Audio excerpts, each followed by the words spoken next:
Oh, did you see that video with Larry where he talks about the weird fucking pain or injury that happens over here? That's exactly what I have. And I was like, oh my God. Talking about like how to rehab it? Like yes, and it has to do with rising and squeezing.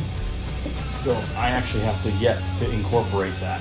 Because as soon as I cup and try to pronate, it starts to feel like this is coming apart.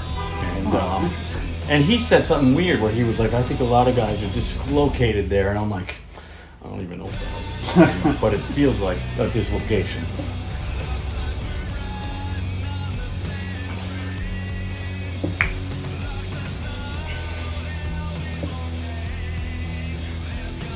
That's good. Good on the back pressure.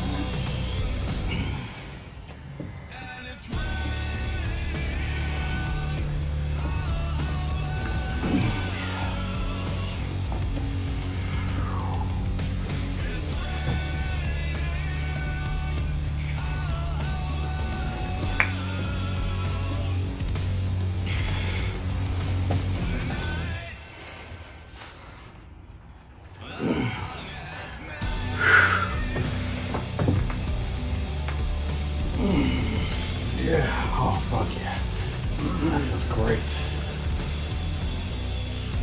Oh, holy shit. This is what I love this. Like, I never get another arm feeling. I love a lot of these like seminars that Devin does. I mean, Yeah. he's gone Have all you over watched the any of world. them? I've watched a lot of them. I've rewatched a lot of them too. Yeah. The one where he explains the whole hill concept and all that? Yep, I do remember that. I mean, it's just great how he's been all over the world doing his own wrestling certain seminars. I was just going to say, I think the one I first watched was even in Australia or some shit. Yeah, that's a really good one. I remember that one. That's when I was trying to absorb all the concepts before I had a table. And I was like, yo, I got to buy a table. I was like, I don't even know what the fuck to do without a table if I keep watching this shit.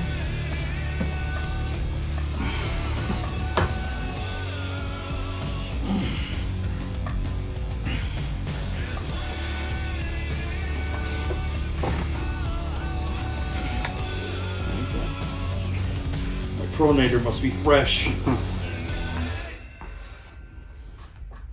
Can you curl me out of that right there?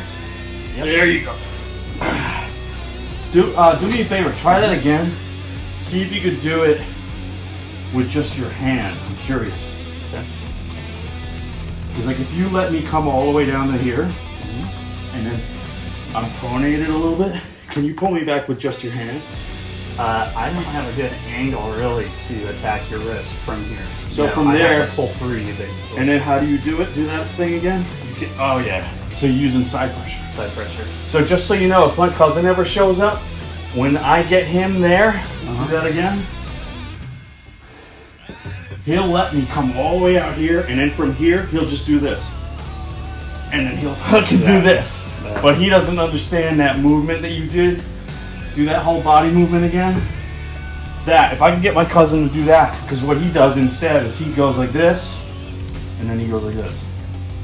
Yeah, that's just like a weird angle to, and really I never lost my hand. So even though you have me at that angle, I didn't lose my hand. I mean, my arm is at that angle, but you know, my wrist is still. Yeah, but the question is like, can you cup me in when I have you out there? If you let me come all the way out to here, can you cup me in? That's pretty good, yeah. The question is, And then kind of into the top of it. Exactly. Fuck yeah. Let's do Yeah, I was watching some videos of Devin earlier just on the basics of like how to get into a top roll, how to get into a hook, and on the hook, you want to like pronate a little bit in here, then like commit your shoulder. Mm-hmm.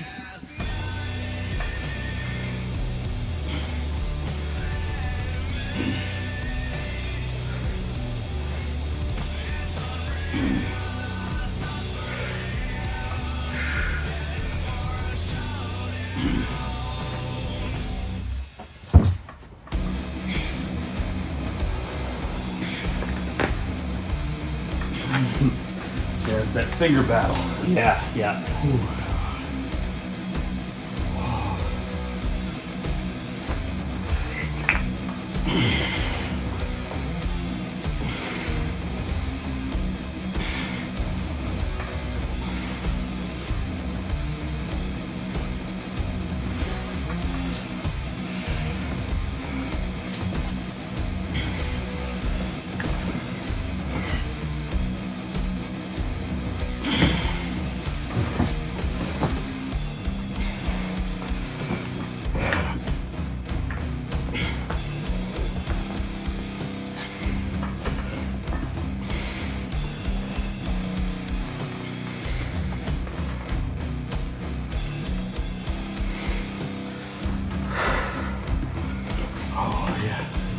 burned out right there. Oh. Man, I'm not gonna have much in me tonight, Rich. That's okay, man. Dude, this shit right here, if we only do this for 10 minutes, because that's all we got, then that's better than nothing. Yeah. I get my exercise with a 20-minute walk every day, so that's good. I keep telling people who don't even like arm wrestling, I'm like, if you just come and do it for 10 minutes, it's cool. And they don't get it because they're not interested, they're not watching the video, they don't care. Yeah. You've watched that Blue Bowen video where he does 10 minutes, where he calls it fucking boiling eggs? No, I don't remember. Let's do that. He sets a 10-minute timer. One of the things that takes 10 minutes is boiling eggs. Okay. What we'll end up doing is exactly what we need right now because we're so burnt out. We're just gonna feel the ever slightest movements of our hands. Once we get used to that a little bit, it's almost like a meditation. You're gonna be like, oh shit, yeah, I feel those little tiny movements. But nobody's really doing it. Okay. And then once you get past that for a few seconds, we're gonna only do 0 to 30% of your strength. And every time you hit 30%, me or you will back off. And you'll feel me back off, and I'll feel you back off, so we can both decide without talking where 30% is, and then we'll both keep doing that. And then we'll move it up to like 40%, 50%, and just keep barely pulling. So, but the whole time we're pulling. So for 10 whole minutes, we're just going up to like, let's say 50%, and never breaching to even 80 or 90. Right. And that whole 10 minutes, we're gonna be like, oh my God, thank God that 10 minutes is over. So that's what we'll do. Yeah, sounds good.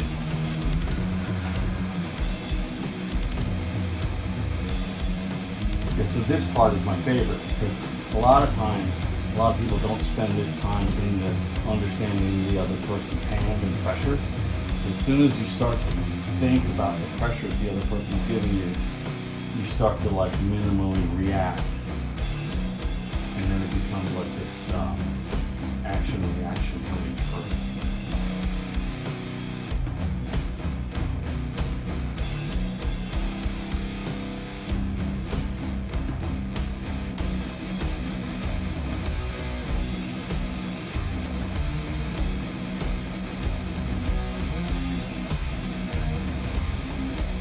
But if I were to guess, I'm probably sitting here right now only in the 0 to 10% range, just fucking around. Yeah, it's just like pressure as well. Yeah. And then once I think about the hand, I'm also starting to think about the muscles in the rest of the arm and how they're also working a little bit.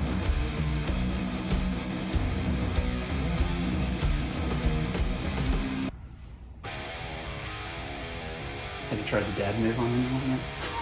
No, and it's mainly because I feel awkward doing that.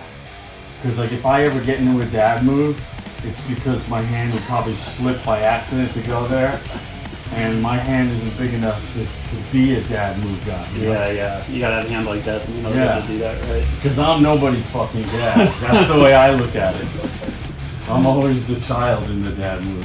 It's just so funny that Devin did that to Wagner Bortolotto, you know, this huge Brazilian guy with just arms of steel. And what's funny about Wagner or Wagner or whatever, I don't know how you say his name. Yeah, well, I it's think so weird that he's Brazilian. He's got that name. Yeah.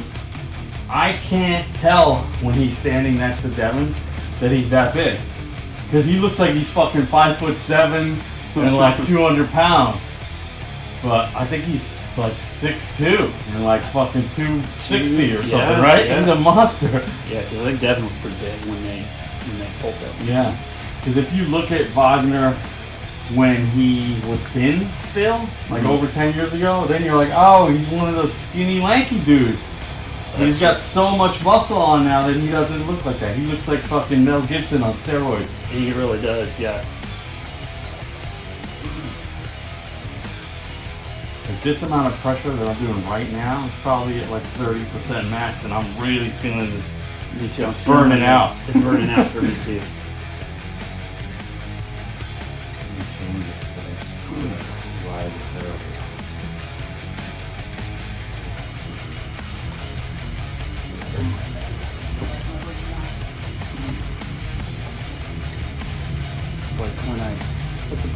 more kind of lower into your hand like that and use like these muscles, it doesn't bother. But when I go to like top roll, I feel it there. Interesting.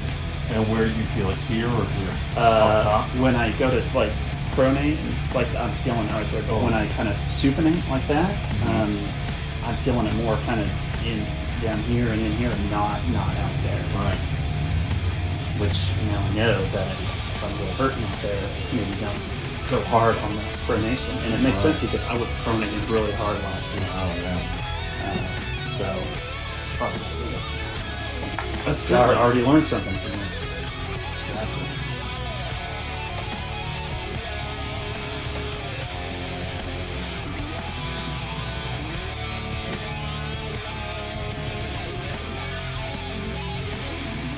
Hurt my joints, right? So I have more to go to loosen. Yeah, as soon as I do this, all these muscles like fatigue. So if I go say flex the inside, if I go rest it. I also like to do this to move my elbow around the whole pad to get used to different positions. Oh yeah, it's Because then you get used to weird areas that you never visit.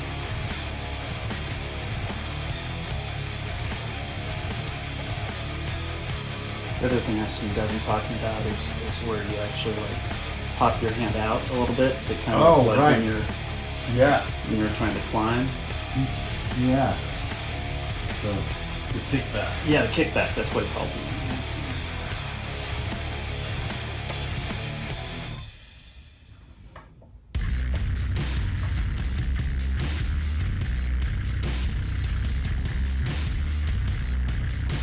Now I'm having trouble even figuring out if this is 30% or more because it's so like straining. Exactly. It's like when you take a low weight and you do a shitload of reps with it, you know?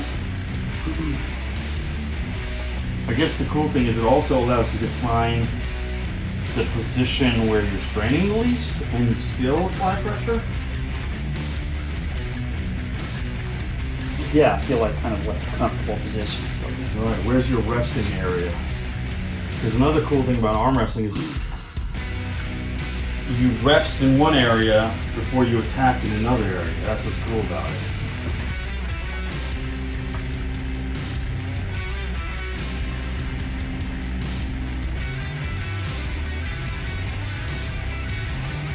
Yeah, right there, I feel my breath. Yeah, this is interesting. I'm feeling more this low hand grip thing where I'm kind of clamping down like that. That I've seen like Rob Digit talk a lot about that, kind of controlling someone's back pressure through clamping.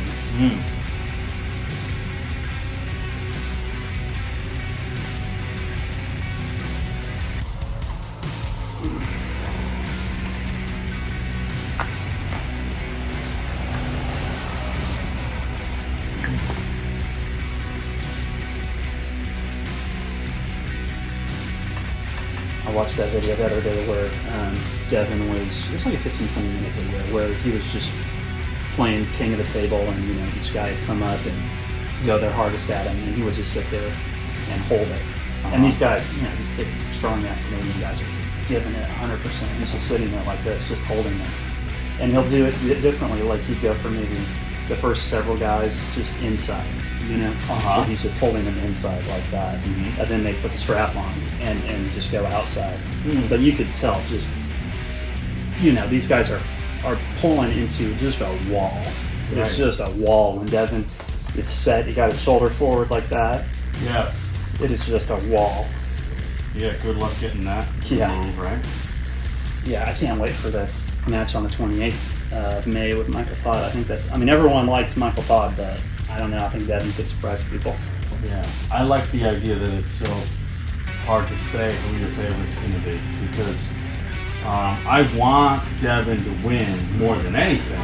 It's just that if Michael Todd loses, it'll be so bad for Michael Todd that I also want Michael Todd to win. You know what I mean? It's just so weird.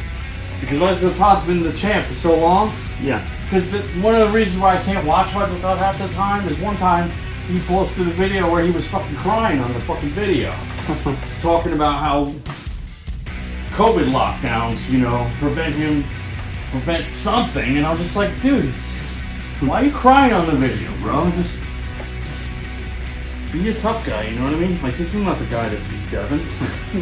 Well, and even though Michael is like pretty much the undisputed #1 guy in North America, I mean, that last match that he had with Devin 2 years ago, that went to 5 rounds. It could have gone either way.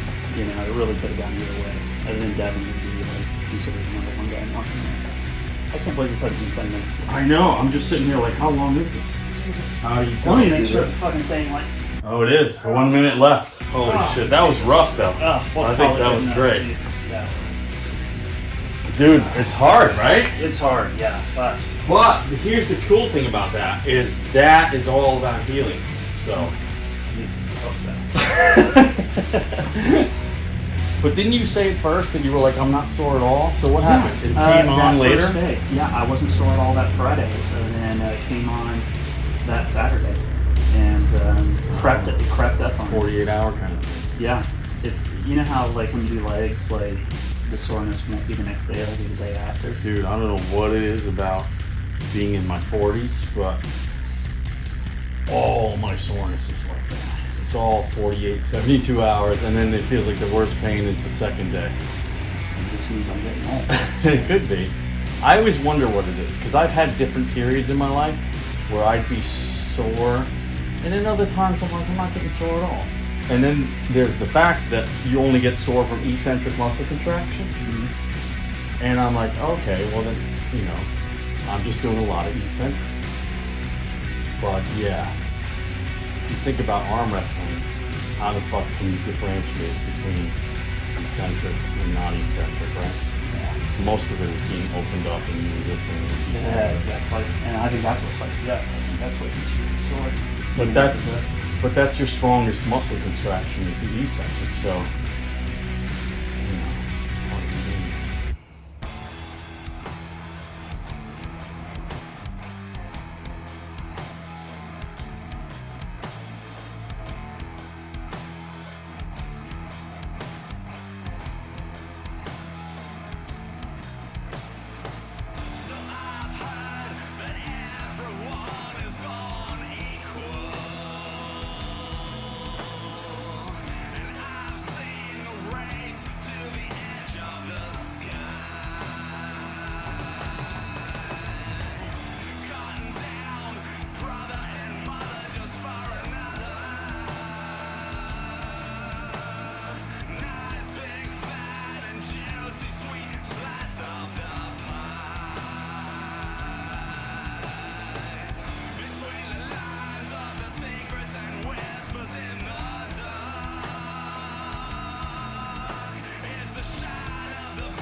Oh, my hand is dead now. Alright, fuck.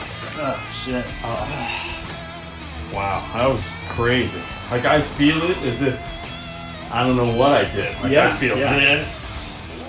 Me too. I feel it in my hand. Like, I got a good pump through here. My biceps, I'm just worried about the brachialis. I haven't ever done the massage gun yet. just because I'm too lazy to dig it out and do it. Yeah. But like I would imagine that just pounding this thing into submission should do a lot. Yeah, I think it helps. I mean, I was doing everything I could think of this week because, like I said, it was so bad I could barely see. So between the icing, the ibuprofen, the resistance bands, the gun, and some Band-Aid type cream, I managed to survive. And I was finally feeling okay yesterday, and I'm sure I ruined that tonight. But you gotta do it regularly. You know what I like about it the most is normally when I would talk like you were, maybe a couple of years ago, and let's say I didn't know anything about arm wrestling and I did it, the only thing I'd be worried about is, oh, Jesus Christ, am I going to be able to lift in the gym because I'm so fucked up? Now that I have zero cares about what I can lift in the gym or if I'm going to lift in the gym, it's so freeing because you're just like, oh, I'm just sore from arm wrestling, and then I'll just recover and whatever. This is great. You got about an hour in. It's awesome, dude. That's perfect. Yeah, thanks for coming through. Absolutely. Thank you for hosting. This is great. Let me go home. Ice. Get that ibuprofen. Watch some TV.